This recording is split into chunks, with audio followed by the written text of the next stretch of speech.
Hi everyone, welcome back to my YouTube channel. तो जैसे कि हम लोग रोज़ वीडियोस को डिस्कस कर रहे हैं जिसमें हम बीएड सेकेंड ईयर के इंपॉर्टेंट क्वेश्चन को डिस्कस कर रहे हैं जो हमारे फाइनल एग्जाम के लिए बहुत ही ज़्यादा इंपॉर्टेंट है।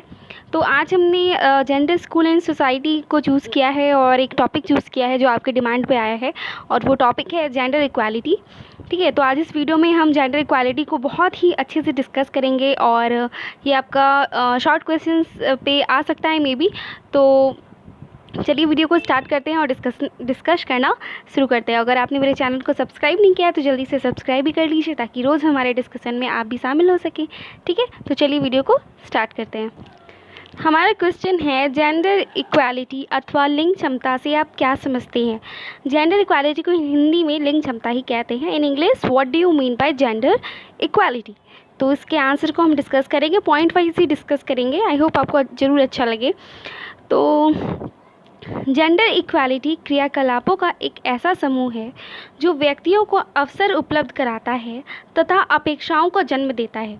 देखिए क्या होता है, इक्वालिटी का मतलब ही होता है समानता। तो यहाँ पे जेंडर इक्वालिटी है, इसका मतलब है कि हम हर एक जेंडर को समान तरीक़ों से देखेंगे, समान नज़रों से देखेंगे। पहले क्या हुआ करता था कि हाँ, जेंडर के बीच में बहुत सारे भेदभाव थे। ठीक है, लोग क्या करते थे, पुरुषों को ज़्यादा अच्छे समझते थे जबकि महिलाओं को अच्छा नहीं समझते थे। लेकिन अब क्या है कि जेंडर को इक्वल समझा जा रहा है, चाहे वो मेल हो चाहे वो फीमेल हो, दोनों को बराबर समझा जा रहा है। तो जेंडर इक्वालिटी क्या है, ये एक प्रकार की एक्टिविटी है। ये एक ऐसा ग्रुप है जिसमें क्या होता है, सभी व्यक्ति को अवसर उपलब्ध कराए जाते हैं, चाहे वो मेल हो चाहे वो फीमेल हो। लिंग समानता एक सुधार ढांचा प्रदान करने की तरफ इंगित करता है। ठीक है, जिससे स्त्री व पुरुष दोनों ही समान रूप से सहभागिता करते हैं, चाहे वह किसी भी विषय से संबंधित हो। तो लिंग समानता क्या है, एक प्रकार का सुधार का ढांचा है, क्योंकि जब लिंग को समान रूप से देखा जा रहा है तो ये एक प्रकार का सुधार ही हुआ। तो इस प्रकार हम कह सकते हैं कि यह एक प्रकार का सुधार का ढांचा प्रदान करने की तरफ इंगित करता है, जिसमें स्त्री व पुरुष दोनों ही समान रूप से भाग लेते हैं, चाहे वो किसी भी विषय से संबंधित क्यों ना हो। अगर क्वेश्चन हमारे एग्जाम में आता है कि जेंडर इक्वालिटी क्या है, तो हम उसमें सीधे से यही लिखेंगे कि इसमें क्या है, जेंडर इक्वालिटी के माध्यम से मेल और फीमेल दोनों को क्या किया जाता है, समान रूप से अधिकार दिया जाता है। उनको एक ही तरह से देखा जाता है, ना तो मेल को ज़्यादा अच्छा समझा जाता है ना ही फीमेल को। दोनों को बराबर अधिकार दिए जाते हैं और दोनों को बराबर ही समझा जाता है। ठीक है, हमने यहाँ पे देखा कि जो लिंग समानता है वो स्त्री और पुरुष को हर क्षेत्र में समान रूप से इक्वल समझते हैं, ना किसी को कम ना किसी को ज़्यादा। तो यहाँ पे 3 पॉइंट्स हमने लिखा है। पहला ये कि वे भविष्य की शिक्षा, नौकरी, करियर तथा नागरिक सहभागिता हेतु तैयार होते हैं। मतलब बचपन से ही मेल हो चाहे फीमेल हो, बॉय या गर्ल, दोनों को ही अच्छी एजुकेशन दी जाती है, जिससे फ्यूचर में आने वाली हर एक जॉब हो चाहे उनका करियर हो, ठीक है, हर चीज़ में उनको इक्वल राइट्स मिलता है। दूसरा ये है कि वो अपने लिए तथा दूसरों के लिए ऊंची अपेक्षाएं रखते हैं तथा उसे पूरा भी करते हैं। अगर आप स्टार्टिंग से ही एडुकेटेड हो रहे हैं, बच्चे से ही बॉय और गर्ल दोनों को एडुकेट किया जा रहा है, तो वो अपने लिए तो अच्छी ऊंची अपेक्षाएं रखेंगे, मतलब एक्सपेक्टेशन उनका हाई होगा ही, साथ ही साथ क्या होगा, वो दूसरों के लिए भी क्या करेंगे, हाई एक्सपेक्टेशन भी रखेंगे। ठीक है, तीसरा क्या है, वे स्कूल तथा उसके बाहर समान व्यवहार तथा समान लक्ष्यों को प्राप्त करते हैं।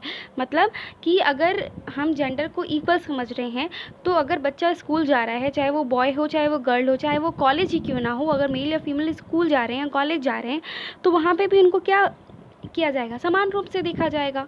ना लड़कों को ज़्यादा ऊंचा समझा जाएगा ना ही लड़कियों को, दोनों को क्या देखा जाएगा, समान देखा जाएगा। हालांकि पहले ऐसा नहीं होता था, पहले पुरुषों को ज़्यादा वैल्यू दी जाती थी, लेकिन अब ऐसा कुछ भी नहीं है, अब दोनों को समान रूप से देखा जाता है।